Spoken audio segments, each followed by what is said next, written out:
Hey everyone, I'm Stephanie Gomolka, Auction.com correspondent, and our live coverage here at CrimeCon continues. We got some people trickling out of one of the latest panels here, but I'm joined by the people that were in Auctions, the Disappearance of Maura Murray. You guys have been on the podcast. Tim Pilleri, Reenstierna. Sorry, I've asked you 3 times how to say it, and there I am. And Maggie Freleng, thank you guys so much for joining us. Thanks for having us. Yeah, I'm thank you. so excited to see you all. So we all know you from the series, from the podcast. I mean, you 3 have looked into the disappearance of Maura Murray, if not more than anyone, as much as anyone can. Tell us about the case.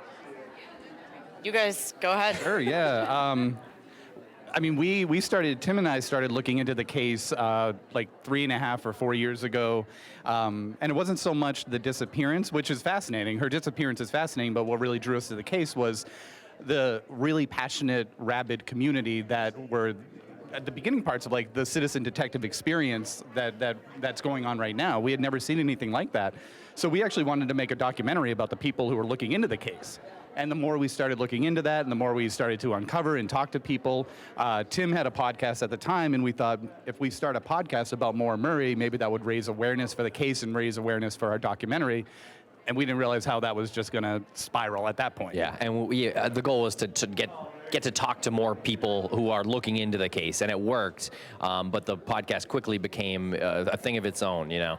And then Oxygen show came along, and we were more than happy to help the case in that way, you know, with the actual investigation. Because as Lance said, for the most part, we were talking to the people who are obsessed and citizen sleuths. Right, and Maggie, what about your connection? What drew you to the case?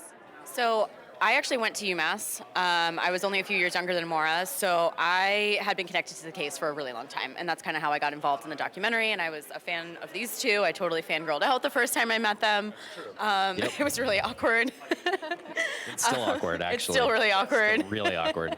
I just creepily follow them around.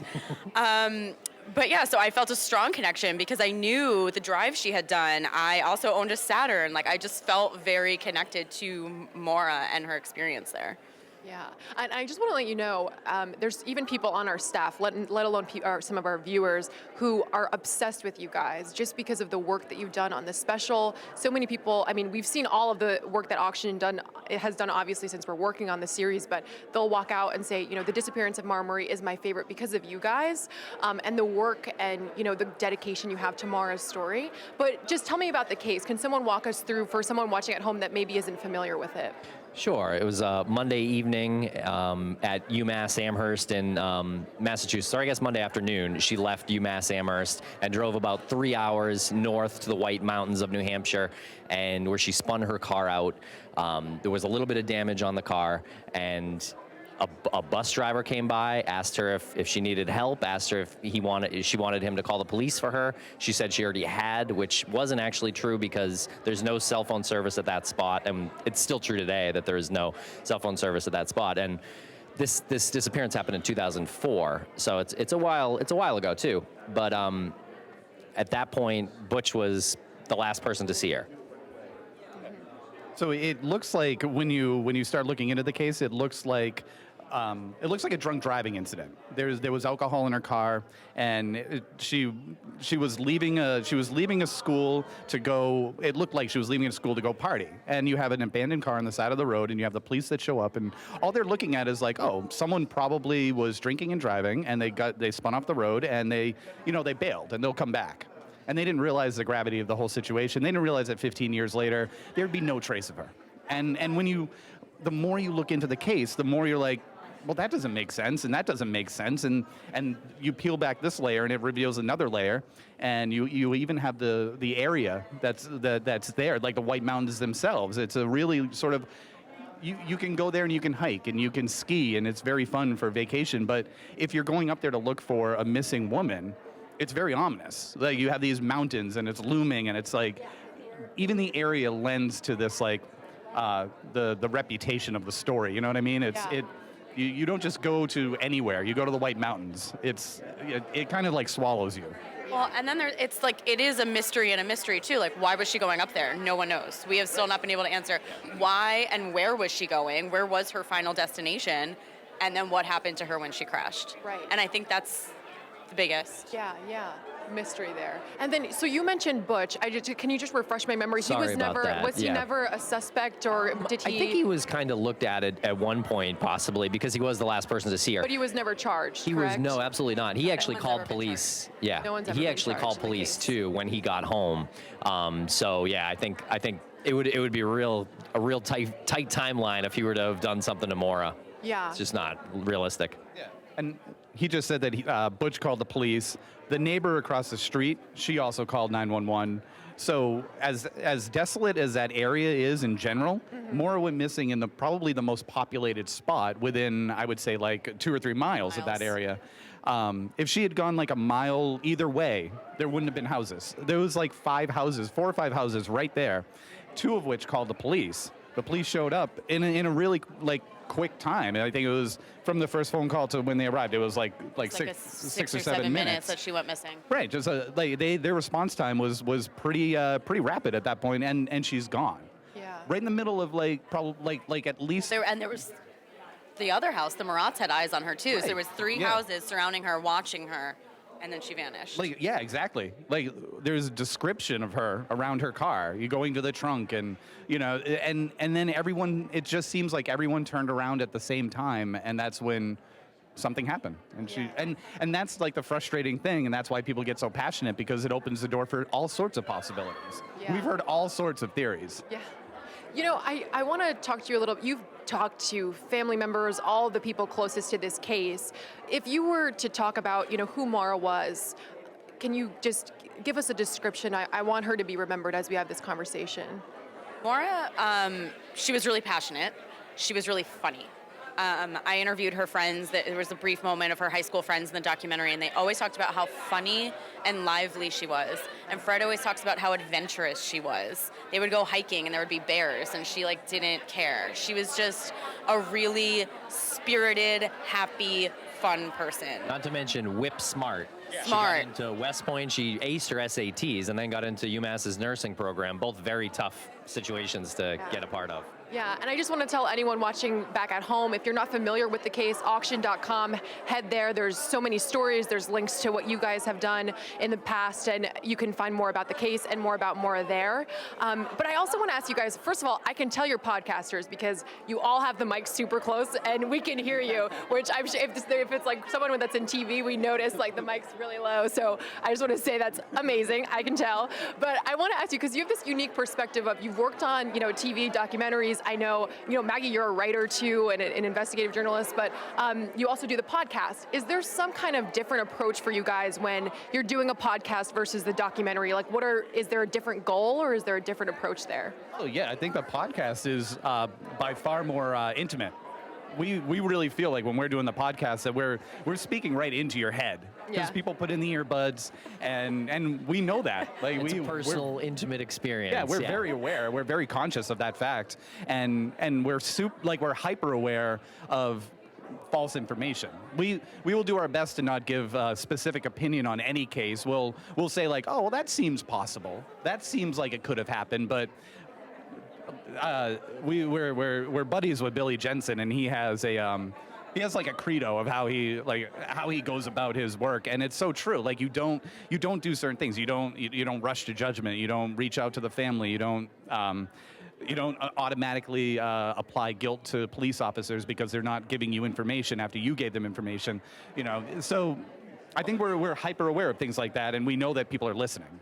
And one of the things you guys are doing that I really love right now is they're going back to the first episode of Missing Maura Murray, and they're doing commentary on it because they've learned so much in 6 years. How many years have you been doing this? 4 years? 60 years. So they're going back to the first episode, doing commentary and correcting things that now we know aren't true anymore, and it's really great. Can you guys give us an example of maybe one of those updates in the case? Sure. Let me see here. Well, the major update happened right around the anniversary where the law enforcement went to a particular location and searched this location. And it was a location that the family had suspicions about and had tips on.